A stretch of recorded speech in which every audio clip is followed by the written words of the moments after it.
Strawberry ice cream ಮಾಡ್ತೀಯಾ? ಸರಿ ಆಯ್ತು, ಮಾಡ್ತೀನಿ. ಸ್ಟ್ರಾಬೆರಿ ಸ್ನೇಹಿತರೆ, ಬನ್ನಿ ಸ್ಟ್ರಾಬೆರಿ ಐಸ್ ಕ್ರೀಮ್ ಮಾಡೋದು ಹೇಗಂತ ನೋಡೋಣ. ಸ್ಟ್ರಾಬೆರಿ ತೊಗೊಂಡು ನೀಟಾಗಿ ಒಂದು ಬಟ್ಲಿಗೆ ಹಾಕಿ ನೀಟಾಗಿ ಉಪ್ಪು ಹಾಕ್ಬಿಟ್ಟು ತೊಳೆದು ಅದನ್ನು ಸಣ್ಣ ಸಣ್ಣ ಪೀಸಾಗಿ ಕಟ್ ಮಾಡಿ ಮಿಕ್ಸಿ ಜಾರ್ನಲ್ಲಿ ಅಥವಾ ಜ್ಯೂಸರ್ನಲ್ಲಿ ಇಟ್ಕೊಂಡು, ನಿಮಗೆ ಬೇಕಾದರೆ ಸಕ್ಕರೆ ಹಾಕೋಬೋದು. ನಾನಿಲ್ಲಿ ಹನಿ ಹಾಕೋತಾ ಇದ್ದೀನಿ 3-4 ಸ್ಪೂನು. ಆಮೇಲೆ ಒಂದು ಅರ್ಧ ಗ್ಲಾಸ್ ಹಾಲು ಹಾಕೋತಾ ಇದ್ದೀನಿ.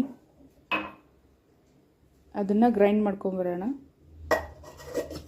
ಆಮೇಲೆ ಒಂದು ಬಟ್ಲು ಅಥವಾ ನಿಮ್ಮ ಹತ್ರ ಐಸ್ ಕ್ರೀಮ್ ಮೋಡ್ ಇದ್ದರೆ ಐಸ್ ಕ್ರೀಮ್ ಮೋಡ್ಗೆ ಹಾಕೋಬೋದು. ಹಾಕಿ 4-5 ಅವರು ಫ್ರಿಜ್ಜಲ್ಲಿ ಇಡಬೇಕು.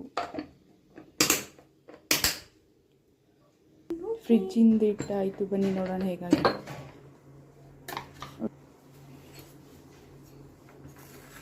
ಅದನ್ನೊಂದು ಸ್ಪೂನಿಂದ ತೆಗೆದು ಒಂದು ಬಟ್ಲಿಗೆ ಹಾಕಿ ಸರ್ವ್ ಮಾಡಿದ್ದಾರೆ. ನಿಮ್ಗೆ ಬೇಕು ಅಂದರೆ ಮೇಲೆ ಚಾಕ್ಲೇಟ್ ಸಿರಪನ್ನು ಹಾಕೋಬೋದು. ರುಚಿ ರುಚಿಯಾದ strawberry ice cream ready. Easy or tasty healthy. Like ಮಾಡಿ, ಶೇರ್ ಮಾಡಿ, ಸಬ್ಸ್ಕ್ರೈಬ್ ಮಾಡಿ. ಬಾಯ್. ನೋಡಿ ಎಷ್ಟು ಚೆನ್ನಾಗಿದೆ ನೋಡೋಕೆ. ಮಕ್ಕಳು ತುಂಬ ಇಷ್ಟಪಟ್ಟು ತಿಂತಾರೆ.